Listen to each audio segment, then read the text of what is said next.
power, wealth, and undeniable brilliance couldn't save Victoria Sterling from the raw humiliation of being stood up in Manhattan's most exclusive dining room.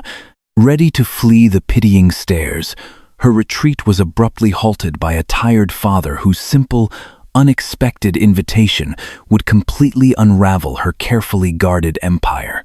52 minutes. That was exactly how long Victoria Sterling, the 34-year-old billionaire CEO of Sterling Omnicom, had been sitting alone at a corner table in Laura, a Michelin-starred fortress of exclusivity where reservations were fought over like state secrets. She checked the slim Patek Philippe watch on her wrist, its diamond bezel catching the dim, amber light of the restaurant. Across from her sat an empty chair, a pristine, untouched linen napkin, and a crystal glass filled only with melting ice. Harrison Caldwell had not shown up. Harrison was a venture capitalist, a man whose charm was as lethal as his business acumen. They had been orbiting each other for months in a high-stakes dance of flirtation and corporate synergy. Tonight was supposed to be the crossing of the threshold from fierce industry rivals to a unified powerhouse, both romantically and professionally. He had insisted on Laura. He had chosen the wine in advance. And now he was nearly an hour late. Victoria's phone vibrated against the mahogany table. She picked it up, her manicured thumb swiping across the screen. It was a text from Harrison. Caught up in an emergency board meeting. Total nightmare. Can't make it. Rain check next week. Drinks on me. There was no phone call, no genuine apology, just a detached, careless string of words that hit Victoria like a physical blow. She stared at the glowing screen, her sharp, analytical mind immediately piecing together the grim reality of the situation. Harrison wasn't at an emergency board meeting. It was Thursday night. His firm never held meetings on Thursdays. This was a calculated power play. He had wanted to see if the impenetrable ice queen of Wall Street would sit and wait for him like an obedient subordinate. He wanted to humiliate her, to soften her up before the impending merger negotiations next week. And she had fallen for it. A suffocating wave of embarrassment washed over her. Victoria was a woman who commanded boardrooms with a single glance, who had built a media and tech empire from the ashes of her late father's bankrupt estate. She employed thousands. She dictated market trends. Yet here she was, in a bespoke Tom Ford silk dress, playing the role of the pathetic, jilted woman. She could feel the subtle shift in the room's atmosphere. The impeccably trained waitstaff were giving her wide berths, their eyes averting just a fraction too quickly. The wealthy patrons at the adjacent tables were undoubtedly whispering. In a city built on status, bleeding in public was the ultimate sin. "Check, please," Victoria murmured to the passing sommelier, her voice unnervingly calm, betraying none of the absolute fury boiling in her chest. She placed a crisp $100 bill on the table to cover her sparkling water, gathered her clutch, and stood up. She pulled her shoulders back, fixing her features into a mask of total indifference. She would walk out of this restaurant with her head held high, and tomorrow she would bury Harrison Caldwell's firm in the ground. Navigating the labyrinth of intimately spaced tables, Victoria kept her eyes fixed on the heavy oak doors at the entrance. She just needed to breathe actual air. She needed to get into the back of her town car and scream. As she neared the exit, a rogue blue wax crayon rolled rapidly across the polished hardwood floor, coming to a dead stop against the tip of her black stiletto. Victoria paused, looking down at the small object. "Oh, I am so incredibly sorry." A deep, slightly raspy male voice spoke up from the adjacent booth. Victoria turned. Sitting in the booth was a man in his late 30s, wearing a slightly faded corduroy blazer over a plain Henley shirt, an outfit that screamed he did not belong in a restaurant that required a $500 deposit just to sit down. He had kind, exhausted hazel eyes, and a shadow of stubble dusted his jawline. Next to him, kneeling on the velvet seat and leaning dangerously over the table, was a little girl with a mess of curly brown hair and bright, inquisitive eyes. She couldn't have been older than 6. "Chloe, what did we say about the crayons?" The man sighed, gently pulling the girl back by her waist so she wouldn't knock over a water glass. He looked up at Victoria, a genuine, apologetic smile on his face. "I'm sorry. We're celebrating a big milestone tonight, and the excitement is bleeding into the art supplies." Victoria, trained to destroy corporate adversaries, found herself momentarily disarmed by the domestic normalcy of the scene. She leaned down, picked up the blue crayon, and handed it to the little girl. "It's quite all right," Victoria said, her voice softer than it had been in weeks. "Happy milestone, Chloe." Victoria turned to resume her retreat, desperate to escape the suffocating walls of the restaurant. But as she moved, her heel caught slightly on the edge of the floor runner. She stumbled, just a fraction, catching herself on the edge of their table. In that split second, the polished, billionaire facade cracked. A sharp, ragged breath escaped her lips, and the raw, unshed tears of absolute frustration and betrayal glistened in her eyes for a fleeting moment. The man noticed.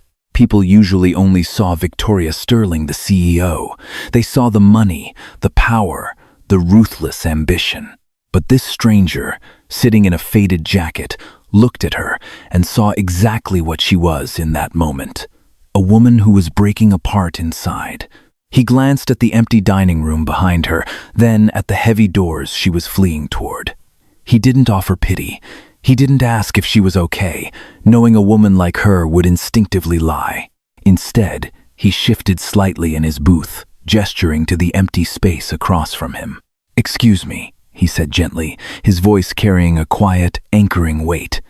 "I know this is entirely out of left field, but you look like you could use a harbor. Would you like to sit with us?" For a moment, the bustling ambient noise of Laura faded into a muted hum. Victoria stared at the man, entirely, utterly bewildered. Billionaires did not sit with strangers. They had security details, vetting processes, and a carefully maintained perimeter of social distance. Furthermore, she was Victoria Sterling. She was supposed to be in a crisis management mindset, already drafting the emails that would initiate Harrison's professional execution. "I couldn't possibly," Victoria stammered, a rare display of uncertainty from a woman who usually spoke in absolute directives. "I don't want to intrude on your evening." "You wouldn't be," the man replied easily, a warm, self-deprecating smile touching his lips. Honestly, Chloe's conversation mostly revolves around the socio-economic dynamics of her dollhouse. "I could use an adult buffer. I'm Thomas, by the way, Thomas Weaver." "I'm drawing a dragon," Chloe announced proudly, holding up a piece of the restaurant's expensive stationery, now defaced with blue and red scribbles. "He eats bad guys." "A highly useful pet," Victoria noted, a genuine, albeit small, smile breaking through her rigid expression. She looked at the front door. The thought of getting into her quiet, empty car and returning to her quiet, empty penthouse suddenly felt utterly unbearable. The betrayal by Harrison wasn't just a business slight. It was a stark reminder of the isolating cage she had built for herself. Just for a moment, Victoria found herself saying. She slid into the velvet booth across from Thomas and Chloe. The leather of her designer bag settled against the seat, entirely out of place next to Chloe's battered canvas backpack. "So," Thomas said, pouring her a glass of water from the carafe on the table, "I won't pry into whatever made you look like you were walking to the gallows. But I will offer a distraction. Do you like chocolate soufflé? Because we've been saving up for the one they make here for about 3 months. Victoria felt a sudden, sharp pang in her chest. Saving up for 3 months. She had just dropped $100 on water without blinking. Yet, this man and his daughter were treating this dessert like the absolute pinnacle of luxury. "I love chocolate soufflé," Victoria lied. She hadn't eaten refined sugar in 5 years. "What is the milestone we are celebrating, if I may ask?" "I am 7 today," Chloe declared, holding up 6 fingers, then quickly adding a thumb. And Daddy got a new job teaching the big kids. Professor at Columbia. Actually, Thomas corrected gently, a hint of bashfulness in his voice. Applied mathematics and cryptography. It took a while to get the tenure track, but we finally crossed the finish line. Hence, the extravagant dessert. Victoria's business instincts instantly flared. Applied mathematics and cryptography. That wasn't just a teaching gig. It required a mind that operated on a genius level. Sterling Omnicom was currently pouring millions into developing proprietary encryption for their new data centers. Congratulations, Professor Weaver, Victoria said, leaning in slightly. That's an incredibly competitive field. You must have spent time in the private sector before pivoting to academia? A brief, dark cloud passed over Thomas's eyes. The easy warmth vanished for a fraction of a second, replaced by a guarded tension. I did, he said quietly, a lifetime ago. But the corporate world, it demands a toll I wasn't willing to keep paying, especially after my wife passed away. Chloe needed a father, not a ghost who lived in a server room. Victoria softened. I'm so sorry for your loss. Thank you. It was 3 years ago. We manage, don't we, Bug?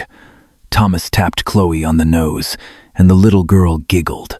Before Victoria could delve deeper into Thomas's past, her phone, which she had placed face down on the table, began to vibrate violently. It wasn't a text this time, it was a barrage of calls. The caller ID flashed. David Aris, General Counsel. She had strictly told David never to call her on a Thursday night unless the building was literally on fire. Excuse me, Victoria said, her tone reverting to the clipped efficiency of a CEO. She slid out of the booth and stepped into the quiet corridor near the restrooms, answering the call. David, this better be critical. Victoria, where are you?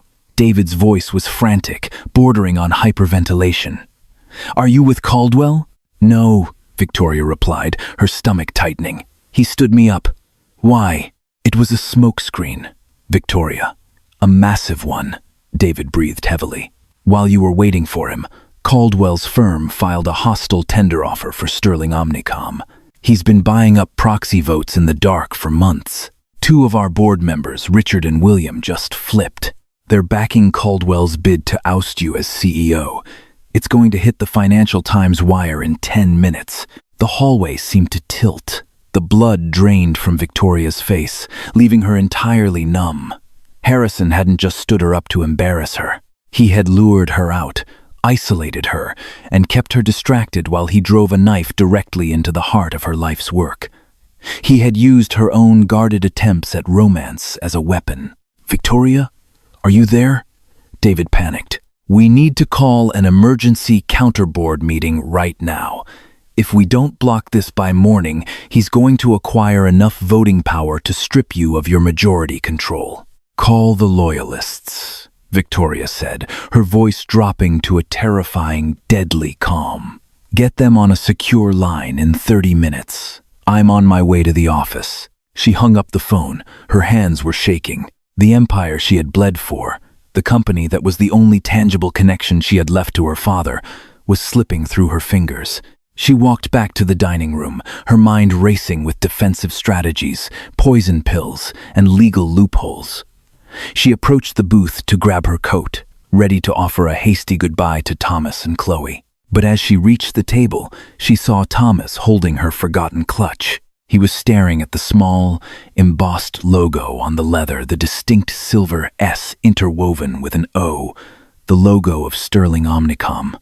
He looked up at her, the pieces clicking together in his sharp, analytical mind. He had recognized her face, finally placing it outside the context of a crying woman in a restaurant. "You're Victoria Sterling," Thomas said, his voice stripped of its earlier casual warmth, replaced by a cold, heavy realization. "CEO of Sterling Omnicom." Victoria froze, her coat half on. "I am." "Thomas, I have to go. There is a massive emergency." "You bought out Nexus Dynamics 4 years ago," Thomas interrupted, his voice low, ensuring Chloe, who was busy eating her newly arrived souffle, wouldn't hear the sudden intensity. Victoria frowned, her mind struggling to switch tracks from the current hostile takeover to a minor acquisition from years ago. Yes, it was a mid-level data firm. Why? Thomas stood up, sliding out of the booth. He was taller than she realized, and the soft, tired father was suddenly replaced by a man radiating a quiet, dangerous intellect. Because, Thomas said, his hazel eyes locking onto hers with a piercing intensity, I was the founder of Nexus Dynamics. And your company didn't just buy us out, Miss Sterling.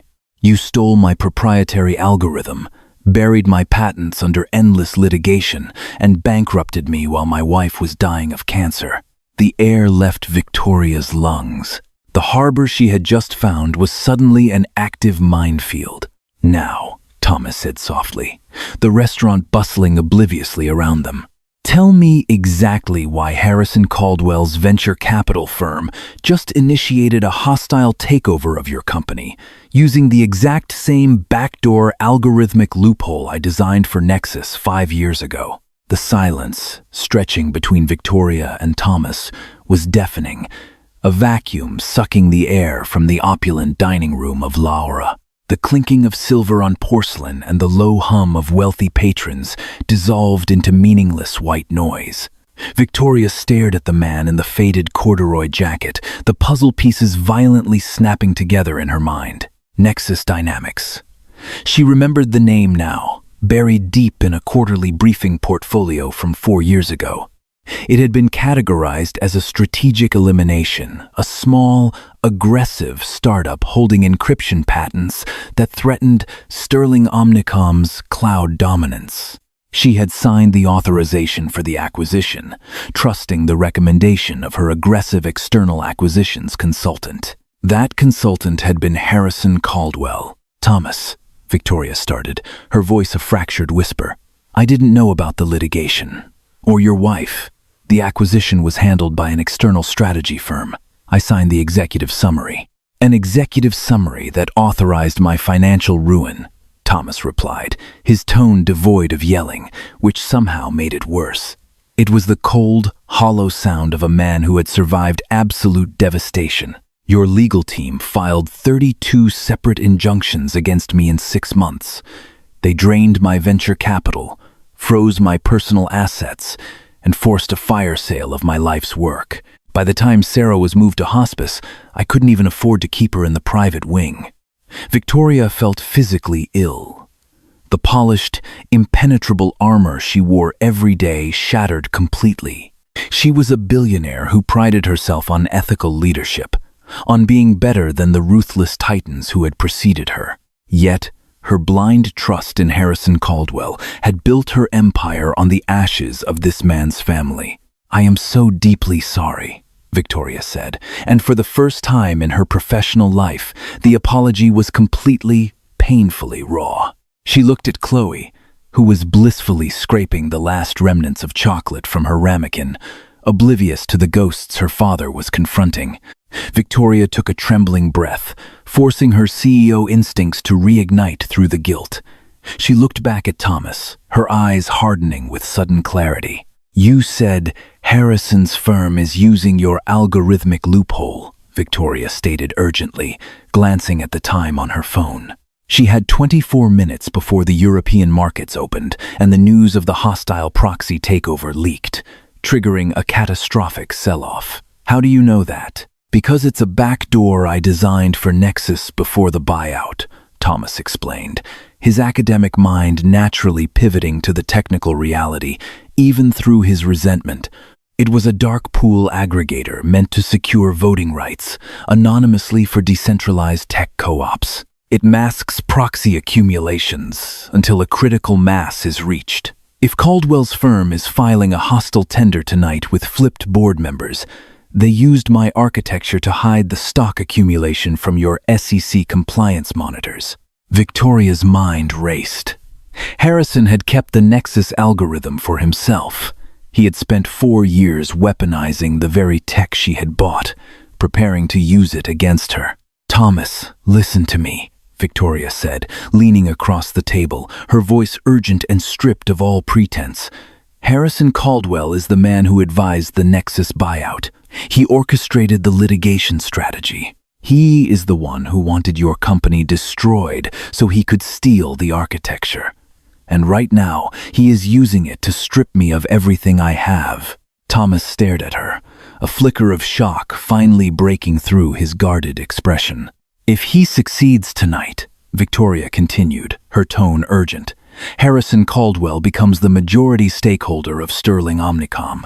He takes the patent, he takes the power, and he wins. Completely." She reached out, her hand hovering over the table, not quite touching his. "I cannot undo what my company did to your family. I will carry that guilt for the rest of my life. But if you walk out of here tonight, the man who actually pulled the trigger gets the kingdom." Thomas looked away, his jaw clenching tightly.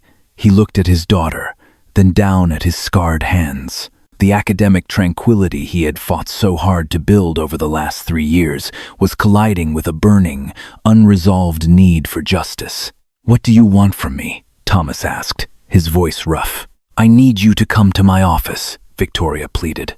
"I need you to look at the mainframe. If you built the architecture he's using to mask these proxy votes, you must know how to break it. Help me expose the dark pool accumulation before the board meeting in 20 minutes. Help me stop him." Thomas closed his eyes. The restaurant around them seemed to hold its breath.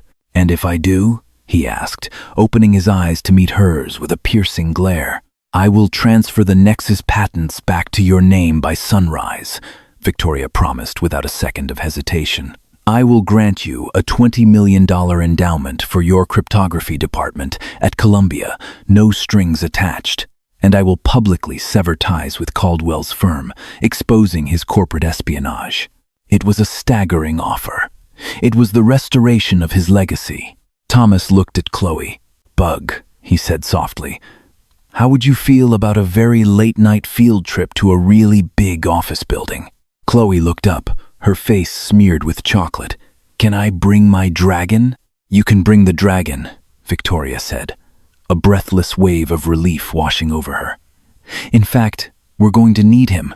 The penthouse floor of the Sterling Omnicom Tower was a study in intimidating minimalism, vast expanses of glass, brushed steel, and silent, sweeping views of the Manhattan skyline.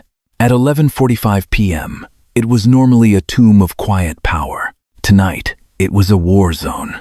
Victoria burst through the frosted glass doors of her executive suite. Thomas, a step behind her, carrying a sleeping Chloe against his shoulder. The little girl had crashed the moment they got into Victoria's town car.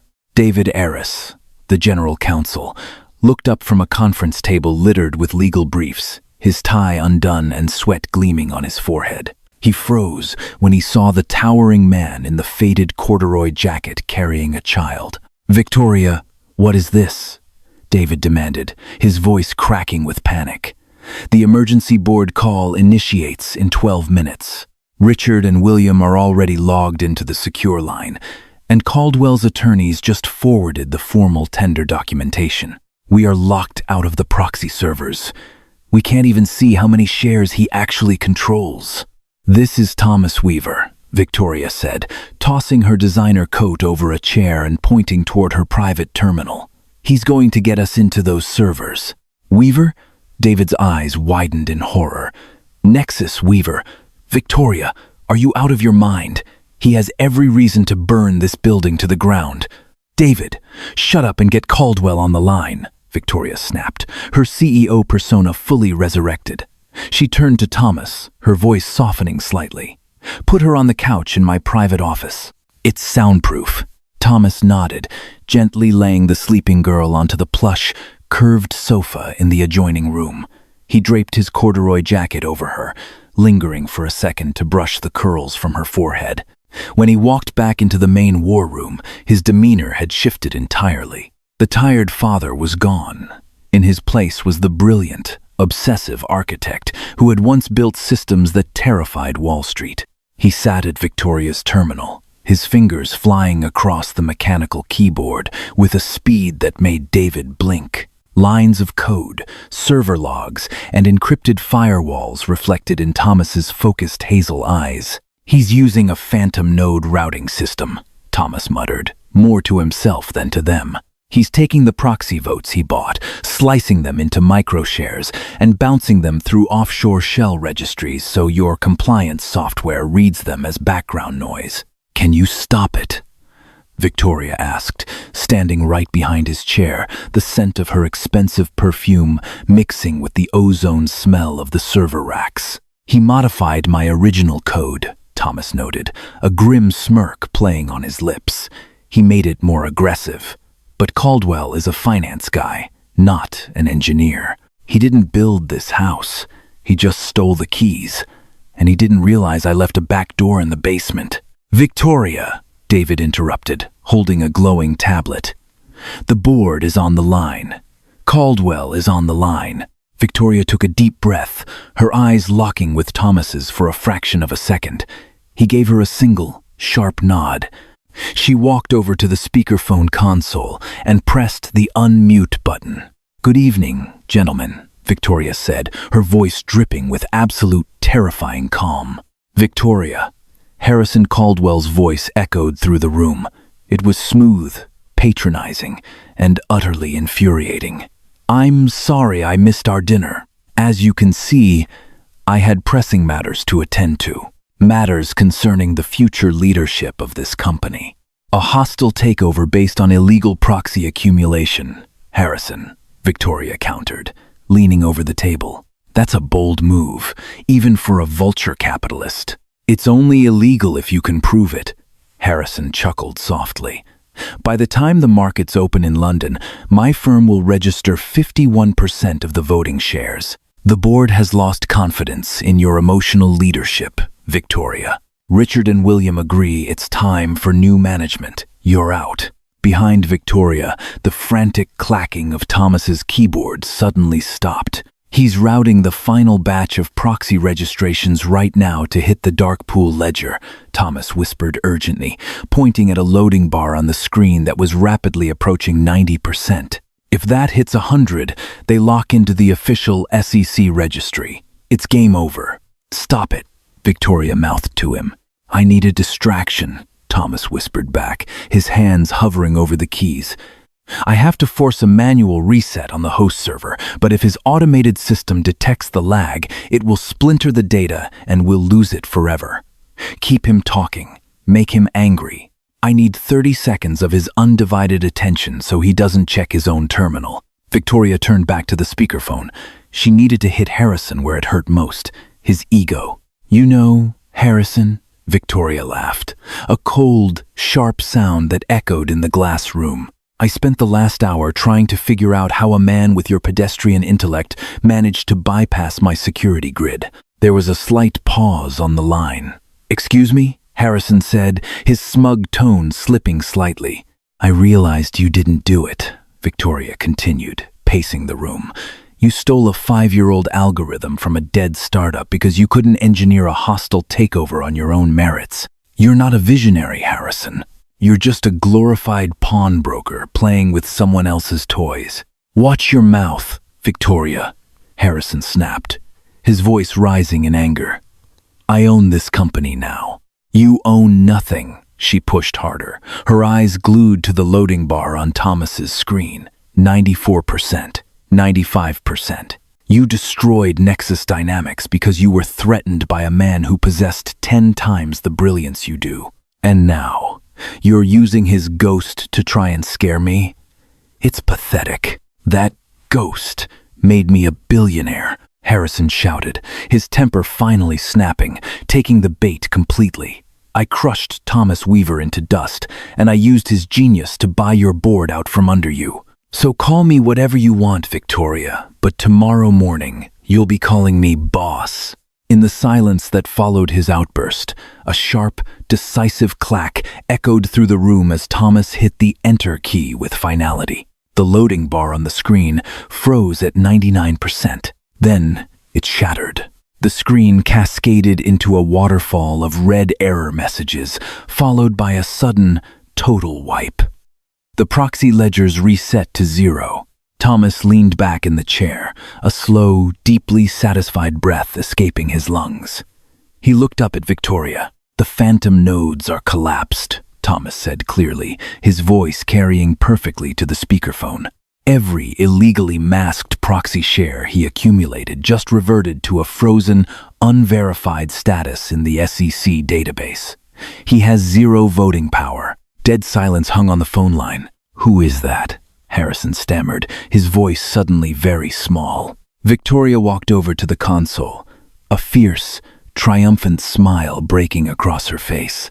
"That," Victoria said, "is the ghost." She disconnected the call. Dawn broke over the East River, casting a harsh, unforgiving light across the steel and glass canyons of Manhattan. Inside the penthouse war room of Sterling Omnicom, the suffocating atmosphere of panic had completely evaporated, replaced by the cold, surgical efficiency of absolute victory. David Aris stood by the floor-to-ceiling windows, a phone pressed tightly to his ear. He was speaking in hushed, rapid-fire tones with senior partners at Kirkland & Ellis, the most feared corporate litigation firm in the city. On the massive monitors that lined the wall, the London markets had officially opened. Sterling Omnicom's stock had not plummeted. Instead, the Bloomberg terminals flashed a steady stream of green, completely oblivious to the massacre that had almost occurred in the dark. Victoria stood perfectly still near the center of the room, her eyes fixed on the empty chair where Thomas had been sitting just moments before. The adrenaline that had fueled her for the past 3 hours was finally receding, leaving behind a profound, aching exhaustion and a stunning clarity. She had survived, but she hadn't done it alone. She turned and walked softly toward her private office. Pushing the heavy oak door open, she found Thomas sitting on the edge of the leather sofa. He was gently stroking Chloe's messy brown curls as the little girl slept soundly, completely unaware that her father had just rewritten the fate of a multi-billion-dollar empire. Thomas looked up as Victoria entered. The fierce, unyielding architect of the counterattack was gone, replaced once again by the quiet, weary professor from the restaurant. "The board members who backed him?" Thomas asked softly, careful not to wake his daughter. "Richard and William just submitted their unconditional resignations," Victoria replied, walking over to her massive mahogany desk. "David informed them that if they fought us, we would hand over their communications with Harrison's firm to the Securities and Exchange Commission. They chose early retirement." She unlocked a secure biometric drawer in her desk and pulled out a thick, cream-colored dossier. It bore the heavy wax seal of the United States Patent and Trademark Office. "You should know," Thomas said, his voice dropping to a gravelly whisper. "I didn't just freeze Harrison's proxy accumulation. When I bypassed his firewall to shatter the dark pool ledger, I didn't let the data just disappear into the void." Victoria paused, the dossier in her hands. "What did you do?" "I repackaged his unencrypted transaction logs, combined them with his routing node signatures, and initiated an automated whistleblower protocol." Thomas confessed, his hazel eyes locking onto hers with a chilling intensity. The Cybercrimes Division of the Federal Bureau of Investigation, specifically the Southern District of New York, received his entire digital footprint 20 minutes ago. Harrison Caldwell isn't just going to lose his venture capital firm today. He is going to face a federal grand jury for aggressive securities fraud, wire fraud, and severe corporate espionage. Victoria stared at him, genuinely stunned. She had assumed Thomas was just trying to stop the bleeding. She hadn't realized he was simultaneously orchestrating Harrison's total and permanent destruction. It was a move of absolute, devastating brilliance, the kind of ruthless precision she usually reserved for herself. "He destroyed my family's stability," Thomas said, his jaw tightening. "I wasn't going to let him simply walk away to try this against someone else in 5 years. The trap is closed." A slow, deeply respectful smile spread across Victoria's face. She walked over to the sofa, sitting down quietly on the edge of the coffee table across from him. She placed the thick dossier onto the glass surface, sliding a solid gold Montblanc pen on top of it. "This is the master file for the Nexus Dynamics architecture," Victoria said, her voice entirely devoid of its usual corporate armor. "It includes the proprietary algorithm, the encryption keys, and the full intellectual property rights. I have already signed the transfer authorizations as the majority shareholder. By 9 a.m., my legal team will file the paperwork. Nexus belongs to you again, Thomas. Completely and irrevocably. Thomas looked down at the dossier. He stared at the sterling Omnicom logo printed on the cover letter, then slowly reached out, his fingers tracing the edge of the paper. For 3 years, this exact outcome had been nothing but a bitter, impossible fantasy. Now, it was sitting on a glass table in the highest tower in the city. "You actually kept your word," Thomas murmured, a wave of profound relief washing over his tired features. "In my experience, billionaires don't usually part with leverage. I am entirely done building my legacy on the wreckage of good people," Victoria stated firmly. She looked at Chloe, who shifted slightly in her sleep, clutching the edge of Thomas's corduroy jacket. "And my CFO is already drafting the $20 million wire transfer for Columbia University's cryptography endowment. You can buy a lot of chocolate soufflés with that." A genuine, warm laugh escaped Thomas's lips, breaking the heavy tension in the room. He leaned back on the sofa, looking at the formidable woman sitting across from him.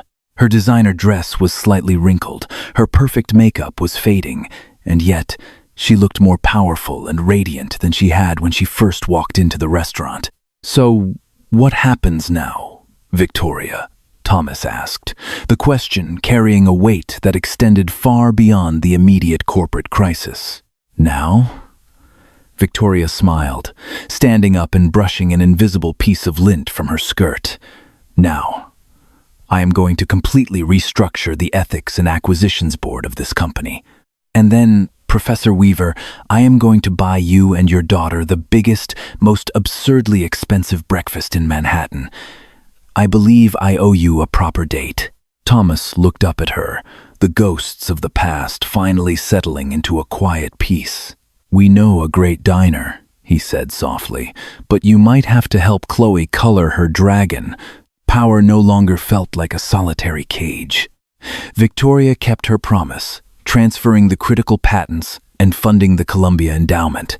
But their story didn't end there. Between high-stakes boardrooms and quiet Sunday mornings at a bustling Manhattan diner, the ruthless CEO finally found her equal. Thomas Weaver didn't just save her empire that fateful night.